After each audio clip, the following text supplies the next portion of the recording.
जय बाबा स्वामी। आज के ग्रंथ पठन की शुरुआत हम गुरु आवाहन से करेंगे। ओम गुरुर्ब्रह्मा गुरुर्विष्णु गुरुर्देवो महेश्वराय गुरुर्साक्षात् परम ब्रह्मा तस्मै श्री गुरुवे नमः। तस्मै श्री गुरुवे नमः। तस्मै श्री गुरुवे नमः। ओम श्री शिव कृपानंद स्वामी नमो नमः। जय बाबा स्वामी। अब तक हमने देखा कि गुरुदेव के गुरुओं ने उन्हें समाज में जाकर माध्यम के रूप में कार्य करने को कहा। गुरुदेव सवेरे जल्दी उठे और स्नान आदि करके गुरुदेव व अपने सूक्ष्म शरीर को नमस्कार किया। अब सूक्ष्म शरीर ही उनके लिए मार्गदर्शक व गुरु था। अब गुरुदेव अपनी वापसी की यात्रा पर निकल चुके थे। आगे जाने पर उन्होंने जंगल और नदी में से नदी के रास्ते से आगे बढ़ना ही उचित समझा। उन्होंने 3 दिनों के प्रयास के बाद एक तराफा तैयार किया और नदी के रास्ते अपनी यात्रा में आगे बढ़ रहे थे। आगे रास्ते में उनके तराफे पर मछलियाँ उछलकर आ गिरी व छटपटाने लगी। बड़ी सावधानी से गुरुदेव ने उन्हें वापस पानी में ढकेला। अब आगे का पठन करते हैं। मछलियाँ विभिन्न प्रकार की थी, पर अधिकतर मछलियाँ बड़ी बड़ी ही थीं। इन मछलियों का संबंध भी चंद्रमा के साथ होता है। पूर्णिमा की रात में मछलियाँ ज़्यादा ही उत्तेजित हो जाती हैं और उछल कूद करने लग जाती हैं। यह मेरा अनुभव था। पर आज तो पूर्णिमा भी नहीं थी। ऐसा क्यों हुआ होगा, मैं सोच रहा था। तभी अचानक मेरा ध्यान बहाव की ओर गया तो मुझे बहाव के आगे का कुछ भी दिख नहीं रहा था। सामान्यतः आगे के दोनों ओर के किनारे सामने दिखते ही रहते थे, पर तभी कुछ भी नहीं दिख रहा था और पानी में से सफ़ेद बादल सा धुआं निकल रहा था। वह सब देखकर मैं मन ही मन काँप गया। मैं मेरे अनुभव से समझ गया कि आगे जाकर यह नदी पहाड़ के ऊपर से नीचे गिरने वाली है और एक बहुत बड़ा जलप्रपात आगे है। यानी उस पानी के साथ साथ मैं भी गिरने वाला हूँ। सब आगे का दिख रहा था, पर अब कुछ भी नहीं कर सकता था। पानी का बहाव भी तेज और तेज हो रहा था। मुझे अब पानी के बाहर निकलना था, पर पानी के बाहर निकलने का कोई रास्ता नहीं दिख रहा था। न कोई चट्टान और न कोई किनारा पास था और तराफा तो जलप्रपात की ओर ही जा रहा था। मैं समझ गया कि अब मेरा अंत निश्चित ही है, क्योंकि इतने बड़े जलप्रपात से गिरकर बचना तो असंभव ही था। नीचे बड़ी चट्टानों पर गिरकर टकराने से मृत्यु तो निश्चित ही थी। मैंने मन ही मन गुरुदेव को धन्यवाद दिया कि इस जन्म में उन्होंने मुझे इतना ज्ञान दिया। अब अगले जन्म में उसी ज्ञान के साथ मैं गुरु कार्य करूँगा। मुझे लगा शायद गुरु कार्य करने के लिए पर्याप्त आयु मेरे पास नहीं रही, इसीलिए मुझे यह देह त्याग कर दूसरा जन्म लेना पड़ रहा है। मैंने देह त्याग करने के लिए अपने आप को तैयार किया और बड़े शांत चित्त से पानी के साथ आगे बढ़ने लग गया और फिर सब ओर धुआं ही धुआं था और मैं किसी बादल में ही घुस रहा हूँ ऐसा मुझे लगा। और अचानक ही ज़ोर से एक झटका लगा। मैंने कसकर अपने तराफे को ही पकड़ लिया और मैं पानी के साथ ही नीचे उस जलप्रपात में गिर गया। बाद में क्या हुआ मालूम नहीं, मेरी चेतना ही जाती रही। बाद में जब होश आया तो मालूम पड़ा सारा तराफा ही टूट गया था। केवल एक लकड़ा था जो मैं पकड़े हुए था, उसी के साथ मैं पानी में बह रहा था। सारी रात इसी प्रकार बहता रहा। कभी लकड़ा किसी चट्टान से टकराता था तो मुझे ज़ोर से झटका लगता था और मैं लकड़े पर ही आगे खिसक जाता था।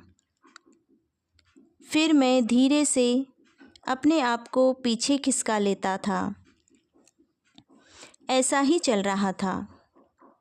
अब तो भूख भी लग रही थी। अब खाने के लिए भी कुछ नहीं था। फिर भी मैं प्रसन्न था कि मैं बच गया हूँ और मुझे इसी ज़िंदगी में गुरु कार्य करने के लिए मिलने वाला है। यह जानकर मेरा उत्साह और भी बढ़ गया था। ऐसे ही दिन भर बहता रहा। मैं आशा से किनारों की ओर देखता था, कहीं कोई धुआं या आग दिख जाए, क्योंकि जंगल में मनुष्य बस्ती होने की यही एक पहचान होती है। लेकिन निराशा ही हाथ लगी। कहीं कोई धुआं या आग या घर झोंपड़े ऐसा कुछ भी नहीं दिख रहा था। मैं आगे और आगे बढ़ रहा था। शाम होने वाली थी तो लगा अचानक मेरा लकड़ा किसी झाड़ी में ही अटक गया था। क्या हुआ था वह बाद में पता चला। सुबह जब देखा तो मैं ज़मीन पर उल्टा लेटा था और 4-5 लोग जो आदिवासी थे मेरी पीठ पर लात मारकर मेरे पेट का पानी निकाल रहे थे। बाद में मेरे पेट का पानी निकल जाने पर उन्होंने नदी की ओर इशारा करके बताया, हमने मछली पकड़ने के लिए बांस की बाड़ बनाई थी, तुम आकर उसमें अटक गए थे। मैं समझ गया कि वे सारे मछुआरे ही थे जो मछली पकड़कर अपना जीवन यापन करते थे। नदी की ओर देखा तो उल्टे यू के आकार की उनकी मछली पकड़ने की बाड़ थी।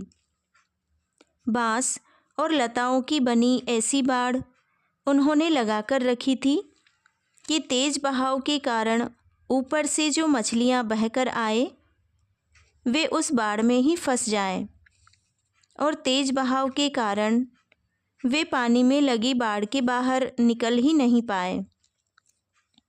उन्होंने किन्हीं पत्तियों का काढ़ा बनाकर मुझे पिलाया। वह था तो बहुत कड़वा, पर उससे मेरे शरीर में गर्मी महसूस होने लग गई थी। उस काढ़े में तेज पत्ते की खुशबू आ रही थी। मैंने प्रणाम करते हुए उन सबको मेरी जान बचाने के लिए धन्यवाद दिया। उन्होंने पेड़ की ओर इशारा करके बताया कि बचाने वाला तो वह है, हम तो केवल माध्यम हैं। उस पेड़ के नीचे एक लंबा सा पत्थर रखा हुआ था, वही शायद उनका देवता था। उसी के आसपास कुछ फूल रखे हुए थे और मछली और भात का भोग उसे लगाया गया था। मैंने भी वहाँ जाकर प्रणाम किया।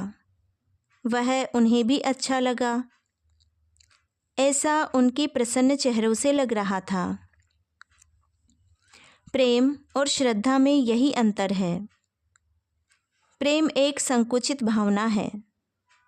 मनुष्य चाहता है कि वह जिस पर प्रेम करता है उस पर उसका एकाधिकार हो, उस पर केवल वही प्रेम करे और कोई नहीं। पर श्रद्धा में ऐसा नहीं होता है। श्रद्धा आत्मा का शुद्ध भाव है जो शरीर से संबंधित नहीं है। आत्मा का भाव परमात्मा से संबंधित है, इसीलिए वह अपने आप ही विशालता लिए हुए है। इसीलिए मनुष्य जिस पर श्रद्धा रखता है, मनुष्य चाहता है सारे लोग ही उस पर श्रद्धा करें।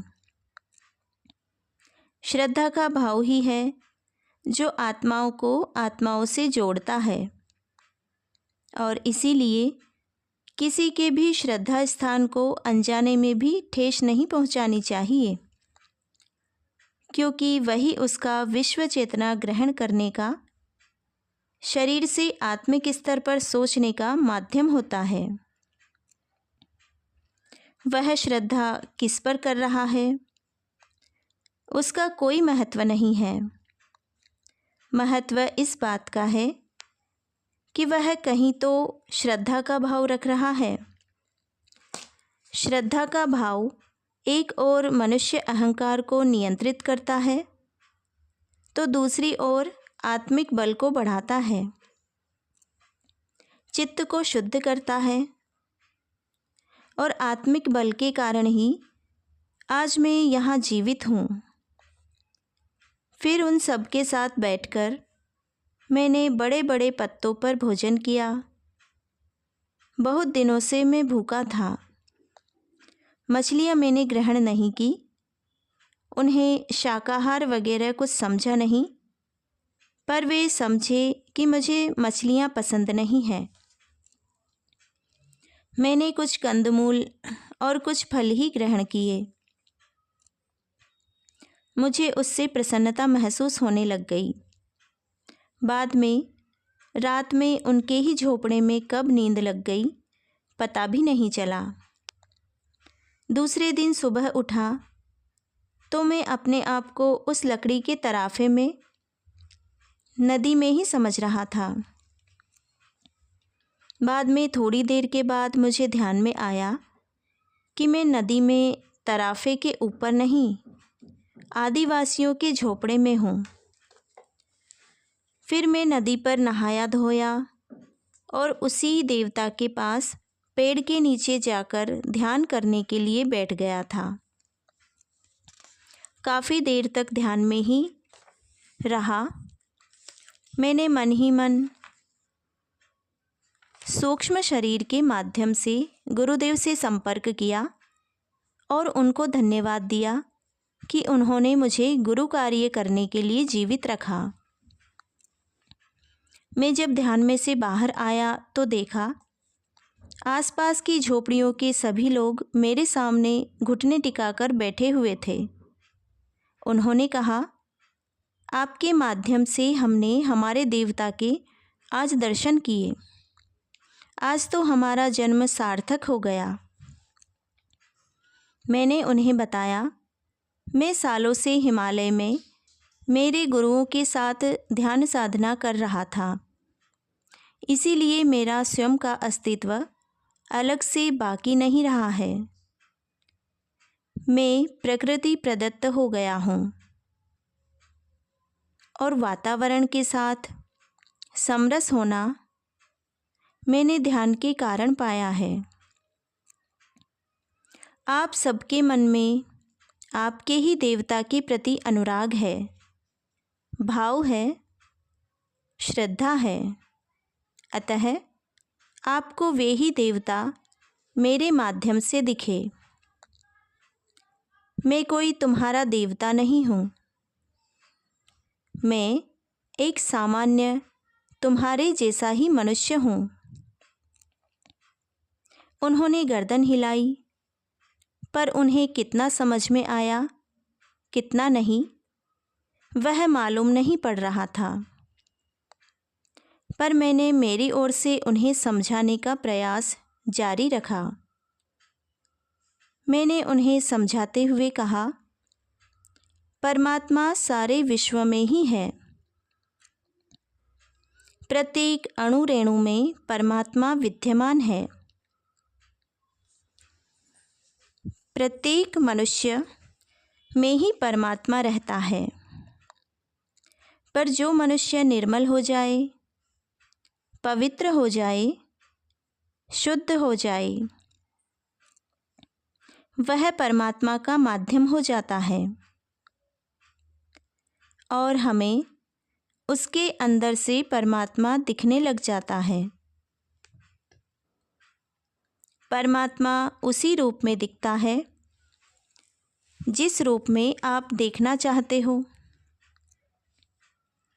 परमात्मा का अपना ऐसा कोई अस्तित्व नहीं है, कोई रूप नहीं है। वह तो सर्वत्र विद्यमान है, तो वह किसी रूप में कैसे हो सकता है? वह एक स्थान पर तो हो ही नहीं सकता। वह तो सर्वत्र ही है।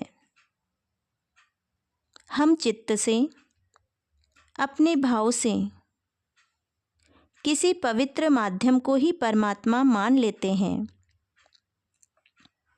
पर वह केवल माध्यम ही होता है।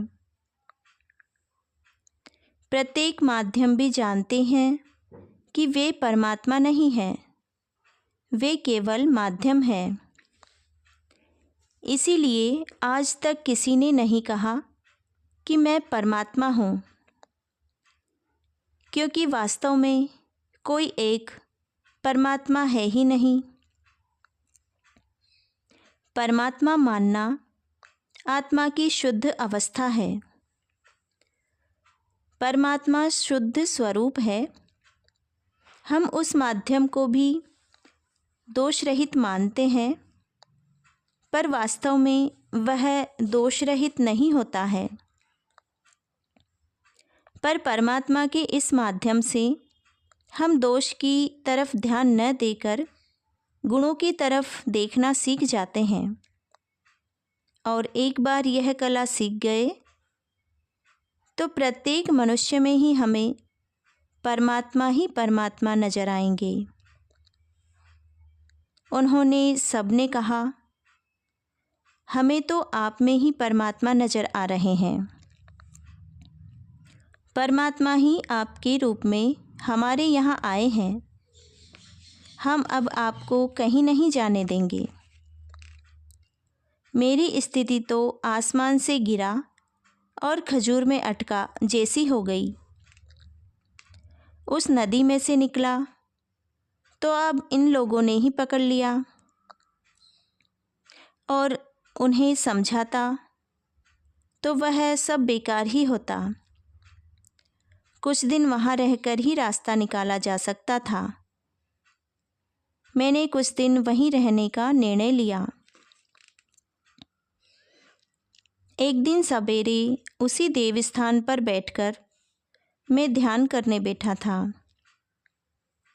मेरा ध्यान में मेरे गुरुओं के साथ संपर्क स्थापित हो गया और संदेश आने लग गया। परमात्मा की सर्वत्र व्याप्त शक्तियों का माध्यम सद्गुरु होता है, और जब हम सद्गुरु के माध्यम से परमात्मा की शक्तियों को पाते हैं, तब हम जाने अनजाने में उसके ऋणी हो जाते हैं, और यह ऋण धन और वस्तुओं का मूल्य देकर चुकाया नहीं जा सकता है। यह केवल अपने आप को ही गुरुदेव के कार्य में समर्पित करके किया जा सकता है, और यही मैंने भी किया है और तुम्हें भी करने के लिए प्रेरित कर रहा हूँ। मेरे से बड़ी जवाबदारी तुम्हारी है, और मेरे से भी कठिन कार्य तुम्हारा होने वाला है। यह ध्यान साधना की पद्धति अनुभूति पर आधारित है। यह ध्यान पद्धति पिछले 800 सालों से एक गुरु से एक गुरु तक ही सफ़र कर रही है। इसमें अपने गुरु के प्रति ही संपूर्ण समर्पण का भाव रखना पड़ता है। इसलिए इस ध्यान की पद्धति को समर्पण ध्यान योग कहा गया है, यानी गुरु के प्रति संपूर्ण समर्पण का भाव रखकर अपने आप को परमात्मा से जोड़ना। यह अभी तक सरल थी। जीवन में एक से ही लेना था और एक को ही देना था। ज़्यादा मेहनत नहीं थी, ज़्यादा बांटना भी नहीं था, ज़्यादा लोगों तक पहुंचना भी नहीं था। पर अब ऐसा नहीं होगा। अब तुम्हारे माध्यम से यह अनुभूति लाखों लोगों में बँट जाने वाली है और यह अनुभूति बढ़ जाने पर उसके अस्तित्व को अगली पीढ़ी तक पहुंचाने के लिए लाखों साधक तैयार करने होंगे, जो उस ज्ञान को अगली पीढ़ी तक पहुंचाएंगे। यानी अब यह कार्य बहुत बड़ा हो गया है। पहले मोतियों की केवल माला थी, जो एक से लेते थे और एक को ही देते थे। पर अब एक एक मोती अलग अलग हो गया है और प्रत्येक मोती को संभालना आवश्यक है। आवश्यक है कि वे मोती संभालकर अपनी अगली पीढ़ी तक पहुंचाएं। यह हमारे हिमालय की प्राचीन धरोहर है, जो अपने गुरुओं ने सालों तक अपना जीवन समर्पित कर संभाली और हमें प्रदान की। अब हमें संभालकर अगली पीढ़ी तक पहुंचानी है, ताकि अगली पीढ़ी उसकी अगली पीढ़ी तक पहुंचा सके। यह अनुभूति का ज्ञान है, जो जीवंत स्वरूप में ही रहता है। उसे जीवंत स्वरूप में ही ग्रहण किया जा सकता है और जीवंत स्वरूप में ही बांटा जा सकता है। इसके लिए माध्यम जीवंत होना चाहिए। यह कार्य बहुत बड़ा है। सारा जीवन भी लगा दिया तो भी कम है। यह अनुभूति के ज्ञान का दीपक हमने हमारे जीवन काल में संभाल कर रखा, बुझने नहीं दिया, और तुम्हें भी इस दीपक को संभाल कर रखना है और बुझने नहीं देना है। यही तुम्हारा गुरु कार्य है। गुरु से भी बड़ा, गुरु से भी महान, गुरु से भी शाश्वत गुरु का कार्य होता है, क्योंकि गुरु अपने आप को कार्य को ही समर्पित कर देता है। फिर जब गुरु अपना अस्तित्व ही कार्य को समर्पित कर देता है, तो हमें कार्य के माध्यम से ही गुरु के आशीर्वाद मिलते हैं। गुरु कार्य ही सब कुछ है। जीवन में गुरु कार्य करो। इसीलिए यहाँ पर ही मत बैठे रहो, आगे बढ़ो और समाज तक पहुँचो। समाज में लाखों आत्माएं तुम्हारा इंतजार कर रही हैं। यह सब अनुभूति का ज्ञान तुम्हें उन तक पहुँचाना है, और यही तुम्हारा कार्य है और यही तुम्हारा कर्तव्य भी है। तुम्हारा जीवन तो बहुत छोटा है और यह कार्य तो जीवन से बहुत बड़ा है। तुम्हारे जीवन का एक एक क्षण महत्वपूर्ण है। एक एक क्षण गुरु कार्य के लिए समर्पित करना है। अब तुम्हारे जीवन पर तुम्हारा कोई अधिकार नहीं है। जागो और आगे बढ़ो। एक जगह तुम्हें स्थिर नहीं होना है। अभी वह समय नहीं आया है कि तुम स्थिर रहकर भी कार्य कर सको। जब तक वह स्थिति नहीं प्राप्त होती है, स्थिर मत रहो। जय बाबा स्वामी। आज के ग्रंथ पठन को यहीं पर विराम देते हुए अब शांति पाठ करेंगे। ओम द्यो शांति, अंतरिक्षगं शांति, पृथ्वी शांति, रापः शांति, औषधयः शांति, वनस्पतयः शांति, विश्वे देवा शांति, ब्रह्म शांति, सर्वगं शांति, शांतिरेव शांति, सामा शांतिरेधि। ओम शांति शांति शांति। सर्वरिष्टसु शांतिर्भवतु। जय बाबा स्वामी, जय आत्मेश्वर।